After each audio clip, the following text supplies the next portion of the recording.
Ilmu bagian sifat kebesaran. Nah, kita yakin bahwa Allah tahu keadaan kita, zahir kita, batin kita. Kayak apakah ada takutan? Kita guring, Tuhan tahu. Kita bangun, Tuhan tahu. Kita makan, Tuhan tahu. Kita mandi, Tuhan tahu. Zahir batin hati kita ada sedikit kada bagus lawan orang, Tuhan tahu. Nah, dan ilmu bagian sifat kebesaran Allah Subhanahu wa ta'ala. Wa annahu ghaniyun an ta'atil abdi, dan bahwa Allah itu terkaya daripada taatnya kita. Nah, kaya bagian sifat kebesaran. Allah maha kaya.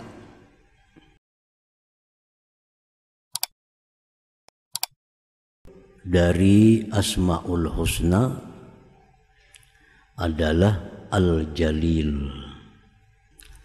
Sebagian kita menerjemahkan Al-Jalil itu artinya adalah maha besar. Maha besar. Sama dengan Al-Kabir. Al-Kabir maha besar, Al-Jalil maha besar. Perbedaannya, kalau Al-Kabir itu maha besar zatnya. Zat Allah itu maha besar, sehingga tidak bisa diperdapati dengan akal manusia yang sehebat apapun akal itu. Kada bisa dijangkau, diperdapati bagaimana zat Allah. Nah, sehingga dia disebut Al-Kabir, maha besar. Kalau Al-Jalil maha besar juga, cuma kembali kepada sifatnya. Sifat-sifat Allah itu maha besar, Al-Jalil. Nah, makanya kalau kita sembahyang itu Allahu Akbar. Akbar itu Al-Kabir, maha besar zatnya, karena kita sembahyang menghadap zat Allah, bukan sifatnya. Kalau sembahyang Allahul Ajal, kada sah sembahyang. Karena Jalil ini maha besar tapi sifatnya. Kalau Akbar, Kabir itu maha besar zatnya. Itu perbedaan antara maha besar maha besar. Allah maha besar zatnya disebut Al-Kabir. Maha besar sifatnya disebut Al-Jalil. Qala ba'dul ulama Al-Jalil huwal mausufu binu'util jalal. Al-Jalil itu artinya yang disifati dengan sifat-sifat kebesaran. Yang disifati dengan sifat-sifat kebesaran disebut Al-Jalil. Wa nu'utul jamal, sifat-sifat kebesaran itu kal izzi, seperti kemuliaan.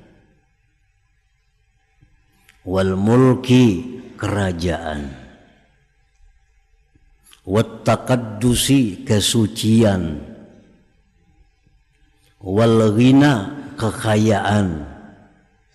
Wal qudrat, kekuasaan. Wal quwwah, kekuatan. Wal qahri, memaksa, mengalahkan. Wal ijbar, memaksa. Wa ghairiha, dan selainnya. Itu contoh sifat-sifat kebesaran. Lawannya ini ada sifat keindahan, Al-Jamil.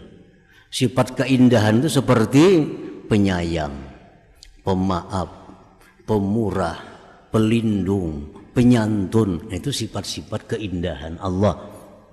Kalau sifat-sifat kebesaran, ya tadi kerajaan, kekayaan, kemuliaan, kesucian, kekuatan, keperkasaan. Itu sifat-sifat kebesaran Allah Subhanahu wa ta'ala.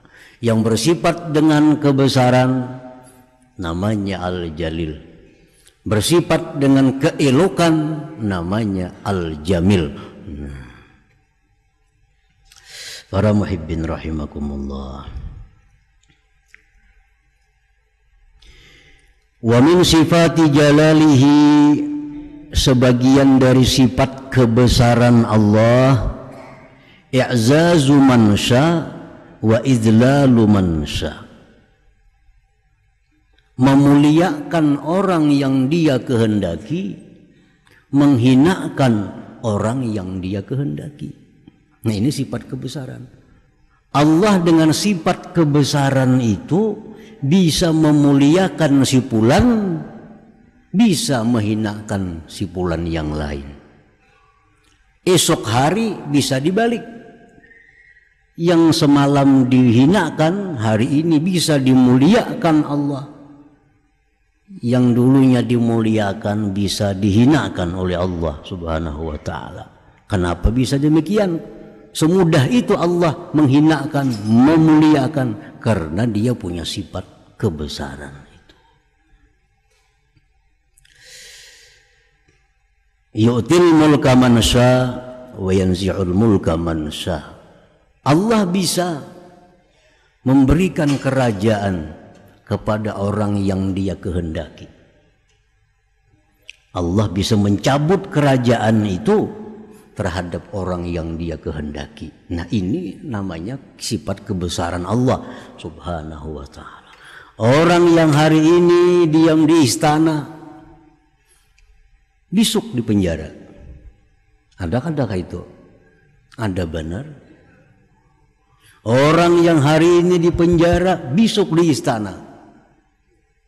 Nah, karena Allah memuliakan orang yang dia kehendaki, Allah bisa menghinakan orang yang dia kehendaki. Tidak ada sulitnya bagi Allah yang demikian, karena dia Al-Jalil, dia maha besar. Dia maha besar. Orang yang dulunya jadi pembantu kita, satu saat kita bisa jadi pembantu dia. Nah, orang yang dulu jadi bawahan kita, atau saat dia bisa jadi atasan kita. Nah, jadi itu yu'til mulka man sya wa yanzi'ul mulka mimman yasha wa yahdi man yasha wa yudhillu man yasha. Setengah sifat kebesaran Allah, Allah memberi hidayah orang yang dia kehendaki, Allah menyesatkan orang yang dia kehendaki. Hidup sarumah, guring sakamar, bahkan saranjang, makan baimbai. Tapi dengan mudah Allah, yang satu ini Allah beri hidayah, yang satu Allah sesatkan. Wa madzalika 'ala Allah bi'aziz. Allah tidak sulit sedikit pun melakukan itu. Semua di genggaman Allah. Nah, ini Al-Jalil nih. Nah, jadi Al-Jalil ini satu nama Allah yang menakutkan. Yang menakutkan kita. Karena hari ini kita beriman kepada Allah, siapa tahu kita besok jadi orang kafir. Makanya jangan sombong orang yang beriman. Kita beriman hari ini, Allah bisa membulak-balik kita besok jadi orang kafir. Hari ini kita jadi orang kaya, besok kita bisa jadi orang fakir miskin. Hari ini kita punya kedudukan tinggi, besok bisa jadi orang yang di bawah. Nah, jadi itu semua kembali kepada Al-Jalil yang maha besar, yang mempunyai sifat-sifat kebesaran. Para muhibbin rahimakumullah.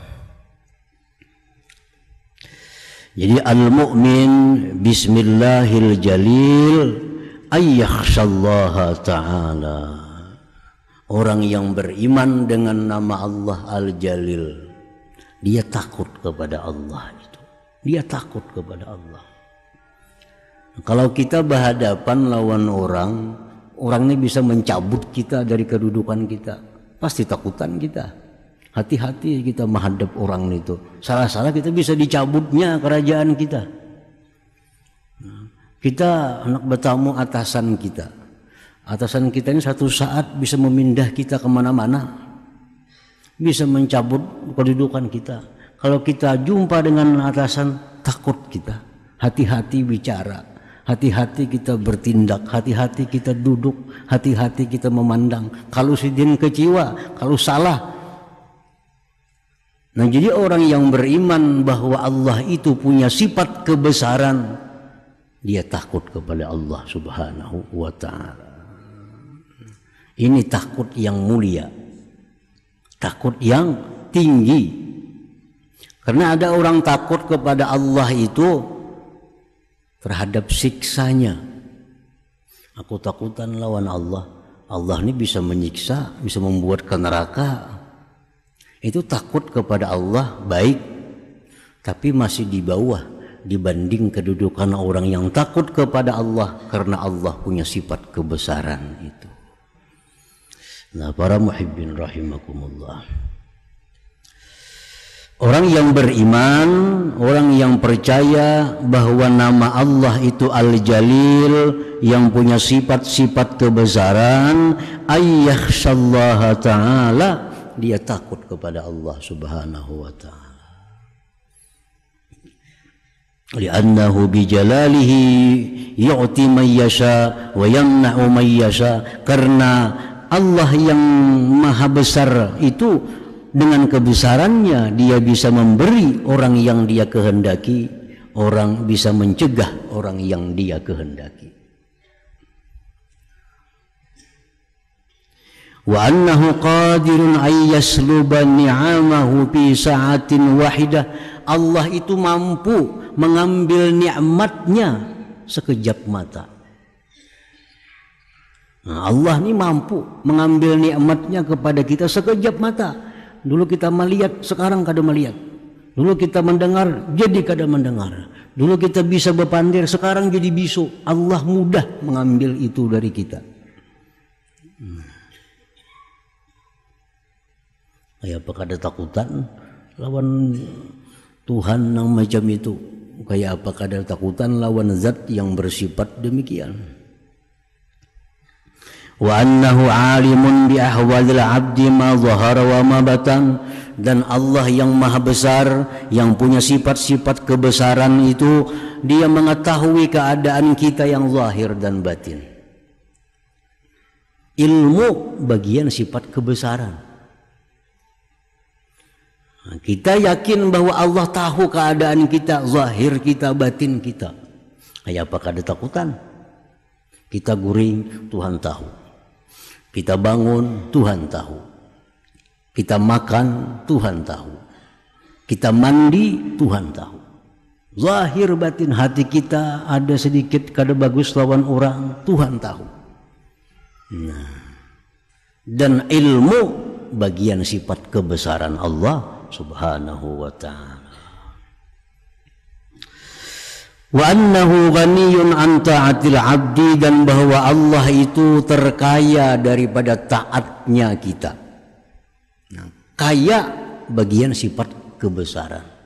Allah maha kaya. Nah, kayanya Allah itu apa? Kayanya Allah itu kada butuh, kada perlu taat kita kepadanya.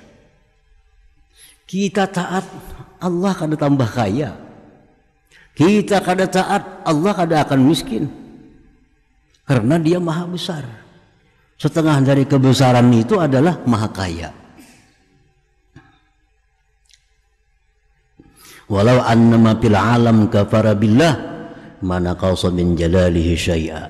Jikalau seluruh alam ini, seluruh alam kafir kepada Allah,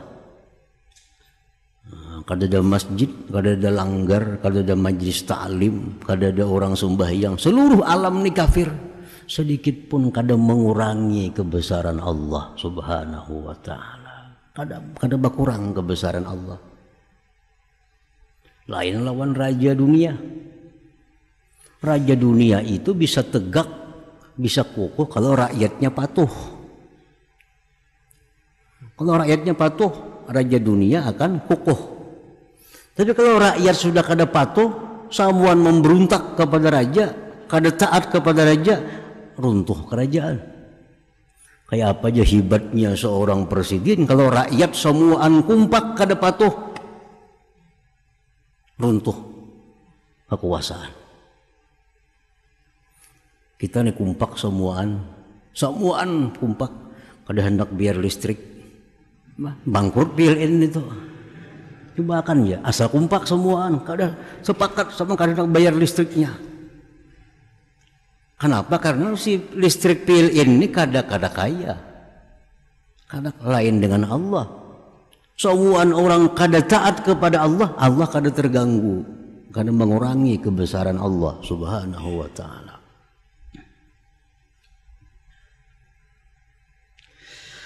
Walau annama fil alam amanu wattaqaw ma zada fi jalalihi syai'a. Jikalau bahwa seluruh alam semesta ini taat dan takwa kepada Allah, sekampungan, senegrian orang sembahyang semuaan berzikir, kalau pang Allah tu bertambah kebesarannya kada juga, karena dia sudah maha kaya, dia sudah maha besar. Jadi ketaatan kita ini semata-mata kembali kepada kita, bukan kepada Allah Subhanahu wa Ta'ala. Kita sembahyang siapa nak untung kita, kita berzikir siapa nak untung kita. Kalau Allah, siapa ada ibadah kita kada ada harganya, tidak ada artinya ibadah kita kepada Allah. Nah, jikalau seluruh alam ini semuaan takwa, beriman kepada Allah, mazada fi jalalihi syai'a, sedikit pun kada menambah kebesaran Allah Subhanahu wa Ta'ala. Nah, ini yang bujur-bujur maha besar itu. Kada ada tergantung dengan siapa jua pun. Nah, para muhibbin rahimakumullah. Jadi al-imanu bismillah al-jalil yurisul khasyah.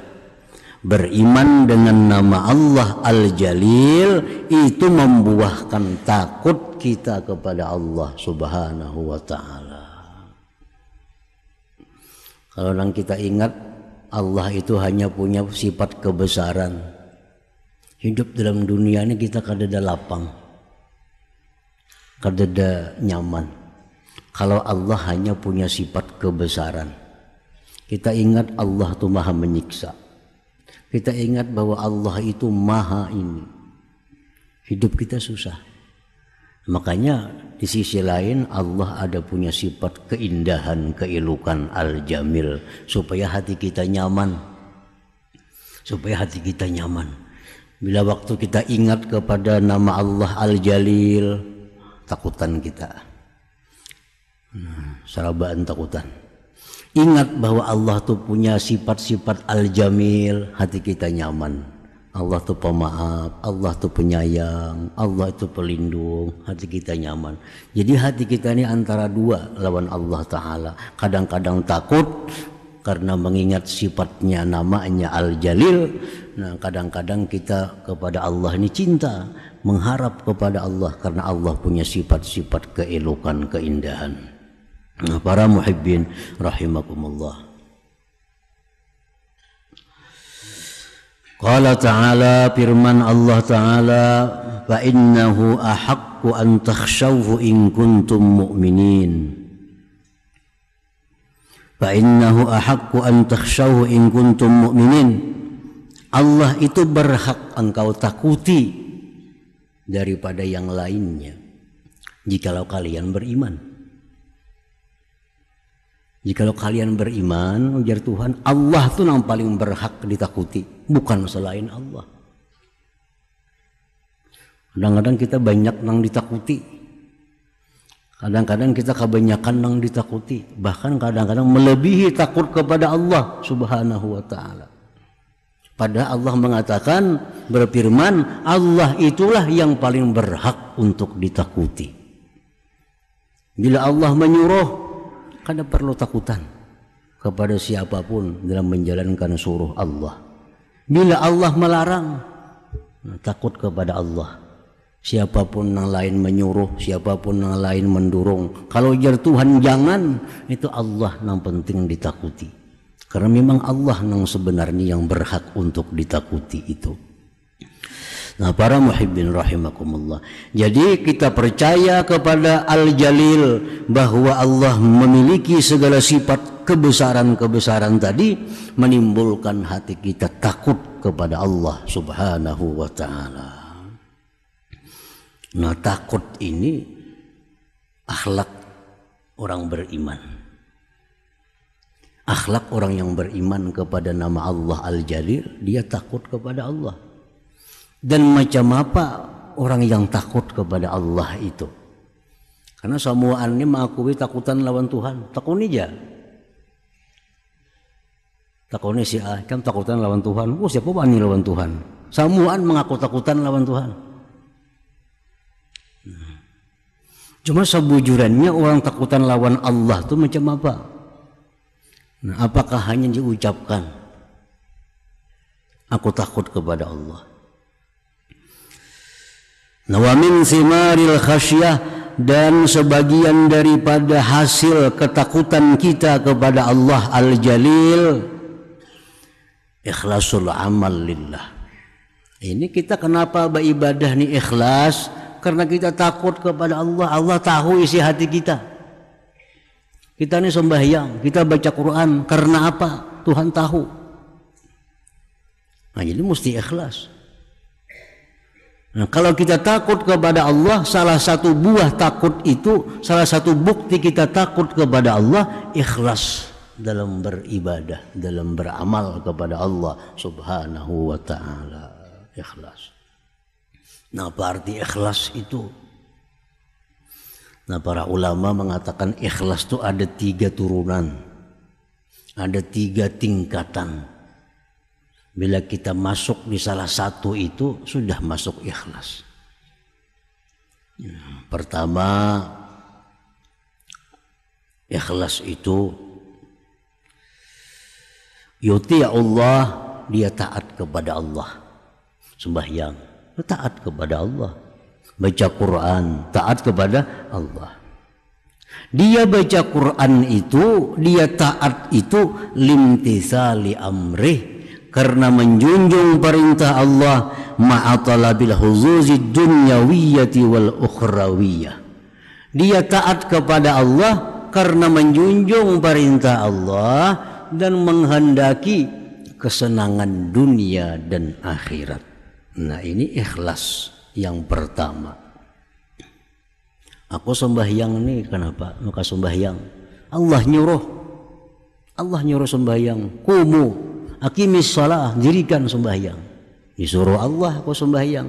Nah, dengan sembahyang ini aku berharap masuk surga, rezeki lancar, hidup bahagia. Itu ikhlas. Kenapa baca Quran? Baca Quran disuruh Allah dan Rasul. Jadi ku baca Quran, dan harapanku dengan baca Quran ini semoga dikubur selamat, di akhirat selamat, rezeki lancar, anak buah bagus semua. Nah, itu ikhlas sudah. Ikhlas.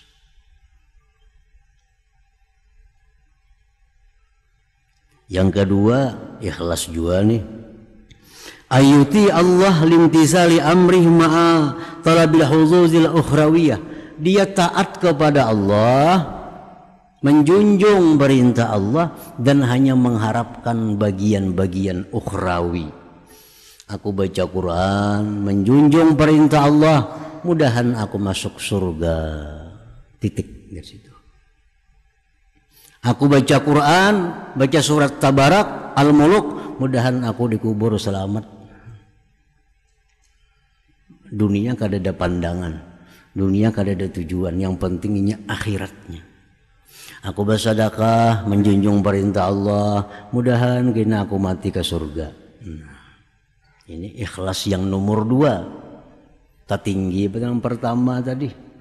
Yang pertama tadinya bersedekah, menjunjung perintah Tuhan, masuk surga, digantikan berlipat-lipat dalam dunia, kayaknya 1 juta jadi 10 juta. Nah, itu ikhlas juga, tapi yang pertama.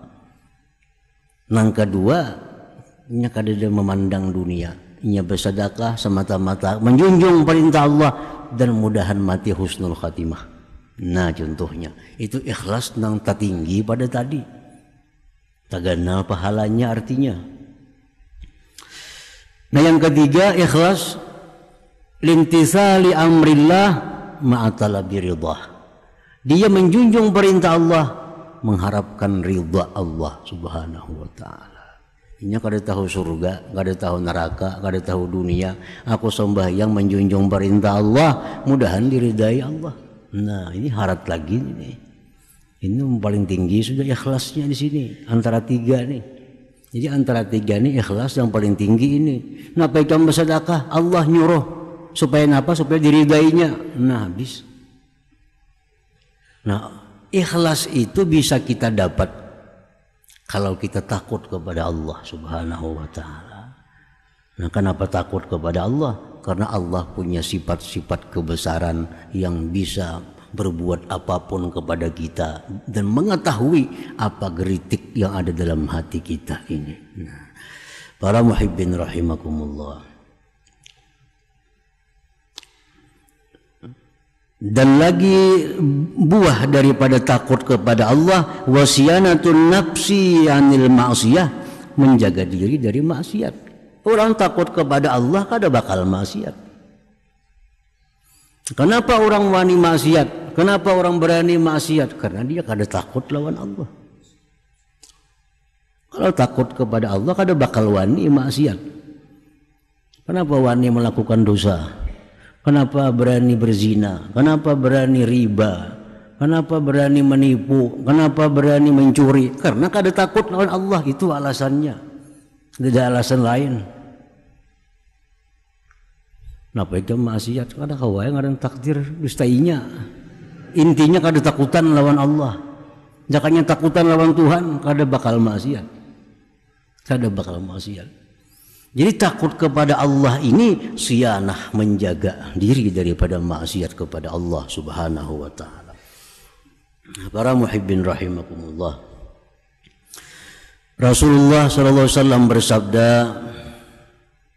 dalam sebuah hadisnya, la yalijun nar rajulun baka min khasyatillah.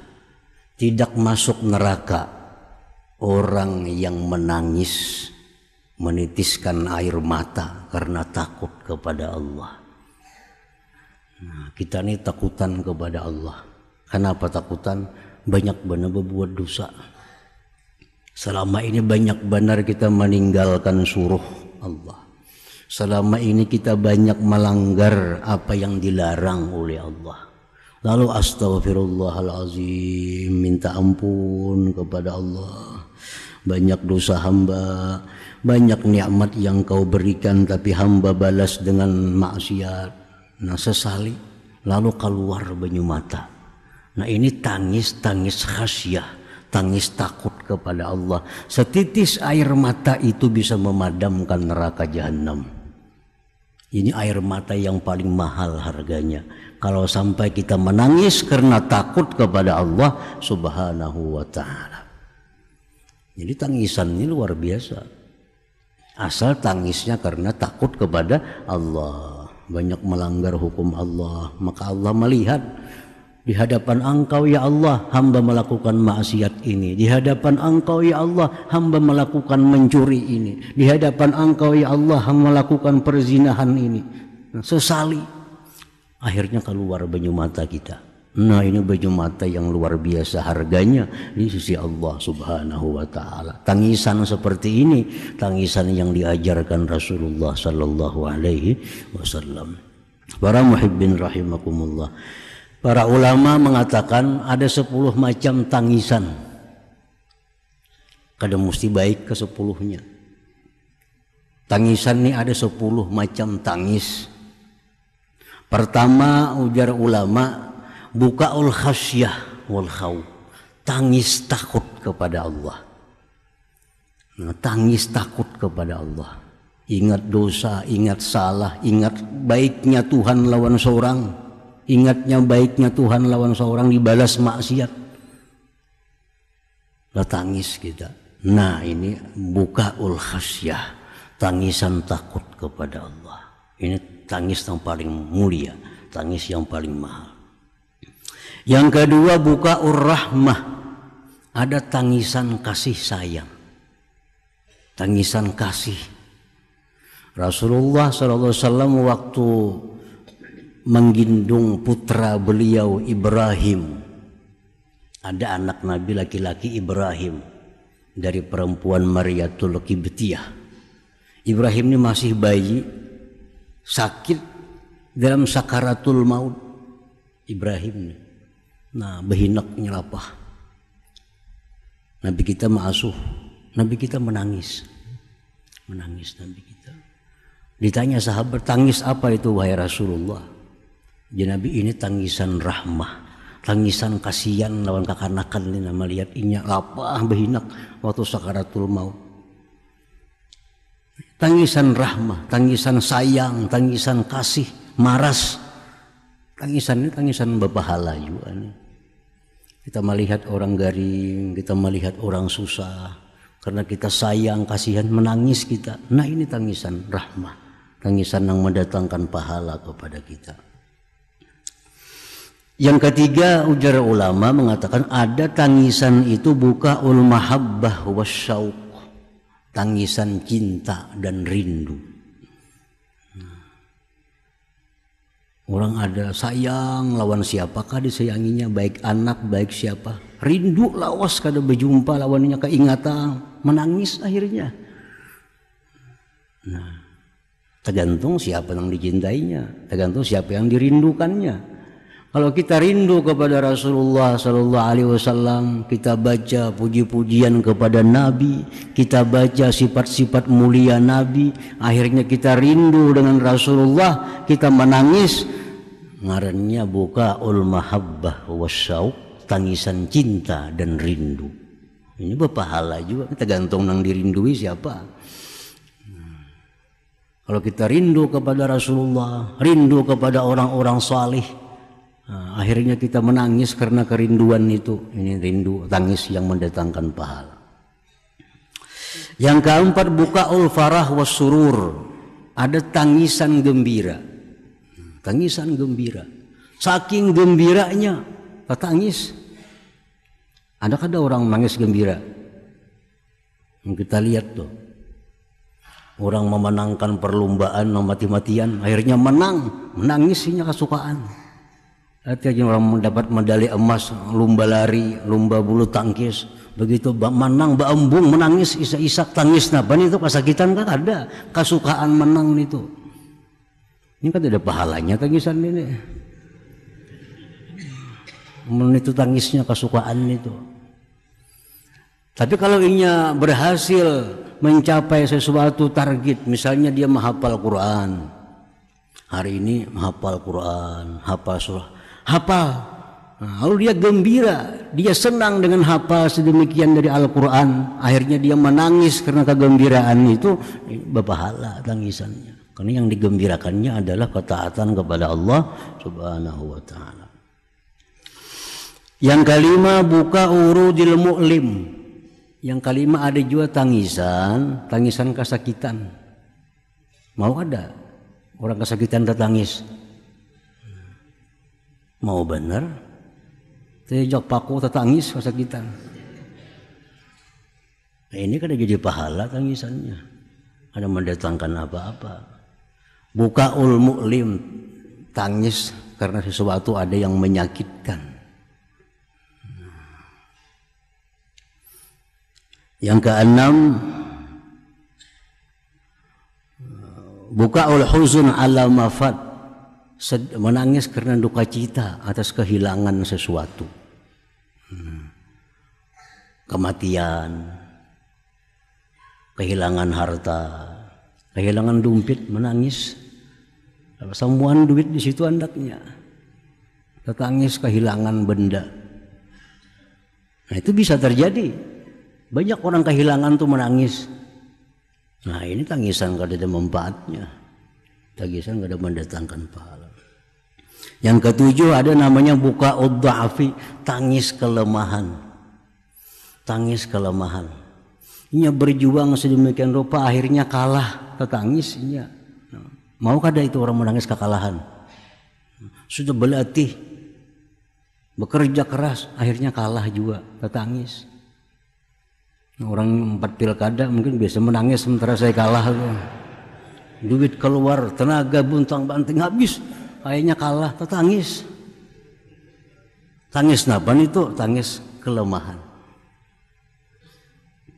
Yang kedelapan buka nifaq, tangis munafik. Tangis munafik, tangis air mata buaya jurang.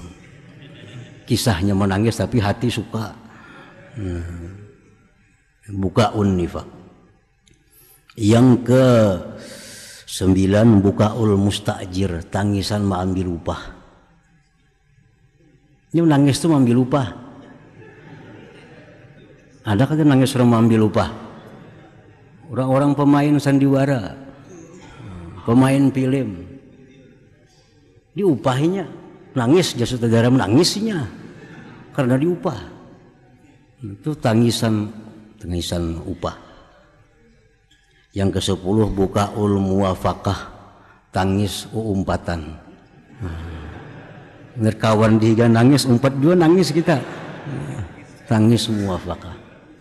Nah, jadi dari sekian banyak macam-macam tangisan tadi, air mata kita keluar, yang paling berharga di sisi Allah Subhanahu wa taala adalah bukaul khasyah, tangisan takut kepada Allah Subhanahu wa taala, di mana kita ingat dosa, ingat azab Allah. Di situ kita menangis, menyesal berbuat dosa, menitis air mata. Inilah tangisan yang paling dimuliakan.